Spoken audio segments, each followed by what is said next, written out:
はい、皆さんこんばんは。本日はですね、東京マルイのグロック 18C をご紹介したいと思います。購入のきっかけになりますけれども、やっぱりハンドガンを買おうかなと思った時に、必ずグロックというのはですね、対象になると思うんですね。私最初に購入したのは HK45 に結果はなりましたけれども、やはりこのグロック 18C のですね、フルオート、これはやはり気になってですね、やっぱり後になってからですね、購入したという形になります。いろんな方が上げてらっしゃる動画を見てもですね、やはりこのフルオートに関しては迫力があってですね、やはり一度は撃ってみたいという衝動に駆られてですね、やはり購入したという形になります。はい、手にした印象になりますけれども、やはり武骨というかですかね、この四角いというのがやっぱり第一印象になりました。本当にシンプルな作りという形で、必要な要素だけを残したというような拳銃じゃないかななんていうふうに感じました。あと 18C の要素であるですね、コンペンセーターのですね、大きな穴、あとですね、アウターバレルにもですね、穴があって、こちらは非常にやっぱりかっこよく感じたというのが印象になります。それでは各部見ていきたいと思います。はい、まずになりますけれども、こちらは、9mm弾の形状のマズルになります。やはり、前方から見てもですね、四角い形状が見て取れるかと思います。はい、スライド左の前方にはですね、グロック 18C という刻印が入っています。あとオーストリアという刻印も入っている形になります。はい、あとフレームカブにはですね、独特なアンダーレールがある形になります。これ 20mmのピカディレール対応にはなっている形になります。あとですね、このシリアルナンバープレートがあると思うんですが、これを前後させてセーフティーという形になります。はい、こちらトリガーにはですね、実同様にですね、トリガーセーフティーがある形になります。このトリガーですね、スライドを引くとですね、この通りですね、前に出てくるような形になります。私的には逆の方が嬉しいんですが、グロックはこういう形になります。はい、こちらグリップになりますが、グリップにはですね、ステップリングとですね、あと前後に、チェッカリングが施されています。なので非常にグリップ力は高いというふうに思います。太さは若干太めかなとは思いますが、まだいい方かなと思います。あとですね、こちらにグロックの刻印も入っている形になります。はい、あとセレクターがですね、スライドの左後方にございます。上がセミオートで、下がフルオートという形になります。はい、フロントサイトにはホワイトドットが入っている形になります。あとリアサイトにはですね、この字型のですね、ホワイトが入っている形になります。はい、右側の刻印はこの通りになります。チャンバーの中にもですね、刻印が入っているような形になります。はい、スライド上部にはですね、グロック18独特のですね、コンペンセーターのですね、大きな穴が開いているのと、あとですね、こちらですね、マグナポートの開いたアウターバレルが見えるかと思います。あと後方もですね、やっぱり軽量化のためですかね、この肉抜きがされているような形になっております。はい、マガジンはこちらになります。ソーダ数は25発になっていて、こちら各グロック共通になる形になります。それでは通常分解したいと思います。まずマガジンは抜いておきます。でまずスライドが引いてですね、でここのレバー左右にあるんですが、それを下に下げて前方に押し出すと、このように通常分解が可能になります。でこちらがリコイルスプリングガイド、はい、でアウターバレル、はい、このような形で分解が可能になります。で私カスタムした点がですね、まずこのアウターバレル、こちらをですね、ガードのメタルアウターバレルに変更をしております。あとですね、このインナーバレルですね、こちらはですね、ライラックスの 6.03mm のものに変えております。はい、あとこのリコイルスプリングガイド、こちらもですね、ライラックスのこのバッファーチューブが入ってるやつですね、こちらのに変更をしております。あとですね、今回はこれ通常のスライドになりますけれども、以前ですねライラック製のスライドに変えたりもしたことがございました。はい、あとですね、スライドが割れないためにですね、以前はここにですね、バッファーゴム等をはめたりをしていました。あとですね、今回はですね、見た目ですけれども、私なりにですね、このウェザリング等をして、ちょっと見づらいですかね、ウェザリング等をしております。はい、それでは元に戻していきたいと思います。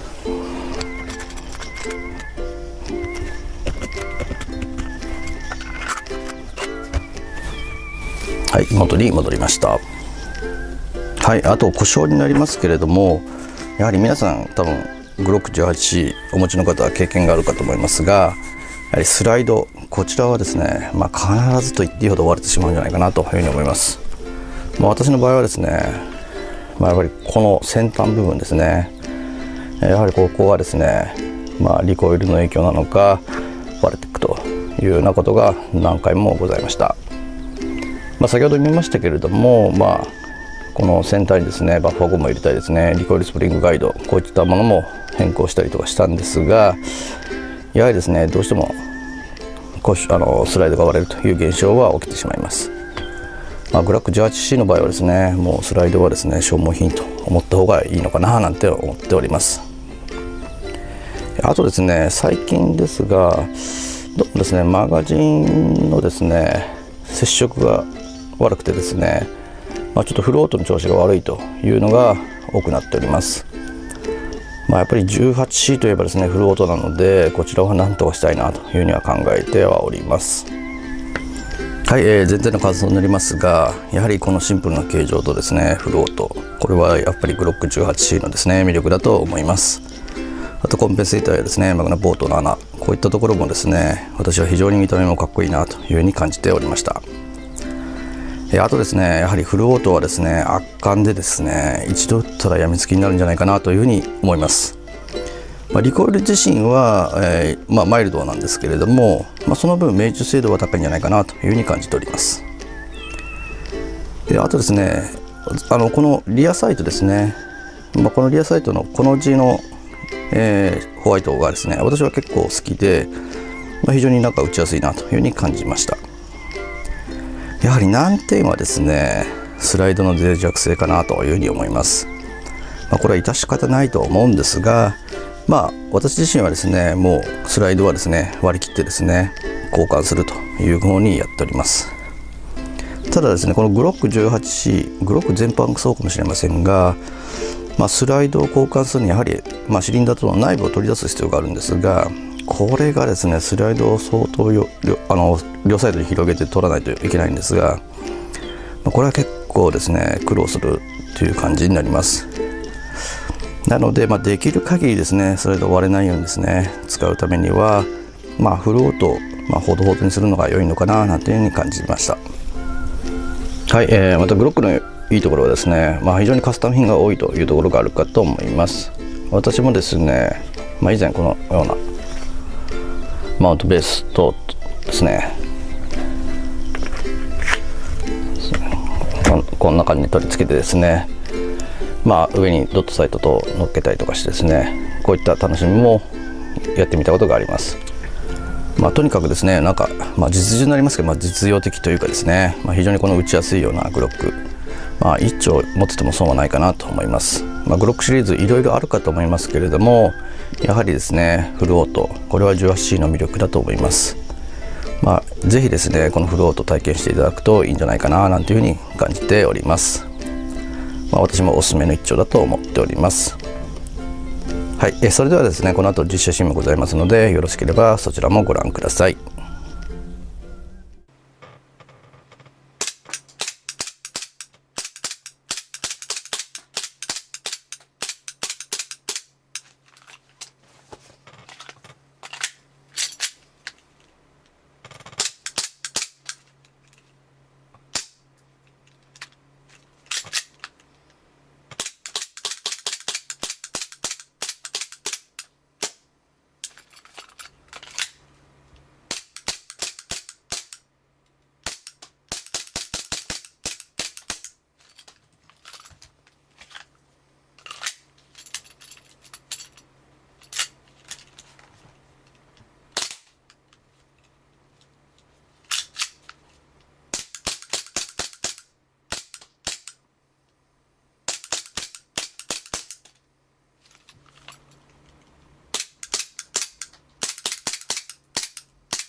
はい、最後までご視聴ありがとうございました。またお会いする日まで。さようなら。